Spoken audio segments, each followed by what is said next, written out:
Just a real quick video here. If you haven't seen the big study I did debunking Kent Hovind's book right here, I get into more detail on this, but a lot of people say that the post-trib pre-wrath rapture is the historic position of the church. Well, I'm actually going to show you the man who basically founded this philosophy of a post-trib pre-wrath rapture, and it's this book right here, Marvin Rosenthal, The Pre-Wrath Rapture of the Church. Okay, this is the oldest one in print that's out there on this specific subject. I'm going to show you that he's actually honest about the timing of this philosophy. Let's look at this. And I showed this in my other study and got into a little bit more detail. I'm not going to get into much here. But here he says, this is page 265. 265 right there. Chapter 19, The Pre-Wrath Rapture, Why This View Now? It's a new view, in other words. Perhaps at this point an important question must be answered. If the thesis of this book is correct, if the church is to be raptured pre-wrath at the opening of the seventh seal, and therefore sometime within the second half of the 70th week of Daniel, why has this position never been enunciated before? Why only after more than 1900 years into the church age does this view appear on the scene? Is it simply a new and fanciful position set forth by an extremist? This is a legitimate issue deserving a satisfactory response. Okay, he just admitted to you it's brand new. Okay, over here, this is page 293. He says, within 2 years, many men will be teaching the pre-wrath rapture.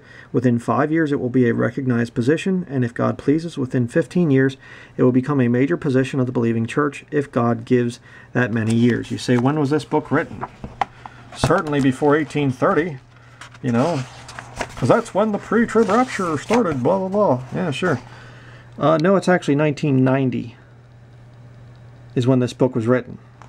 And let me show you an even newer book right here, written by a real nut, and I'm going to be definitely debunking this nonsense. 1996. Ooh, that's very, very new. But this is the historic position of the church, the historic position right there. And of course, you know, this dimwit here says that, you know, Christians are here for the entire Daniel 70th week, even though the Bible plainly says it's for Israel, back in Daniel chapter 9. So this knucklehead says, oh, we're going to be here for it. And then the Jews go into the millennial kingdom, and that's when God's wrath comes down on them. So Jesus rules for 997 years, not 1,000 years, like the Bible says in Revelation chapter 20. But, you know, who cares about details, right? And this guy over here says, no, the church is here for the first part, and then gets raptured out halfway through the thing. You know, a bunch of nonsense. But you see, this is the foundation of it.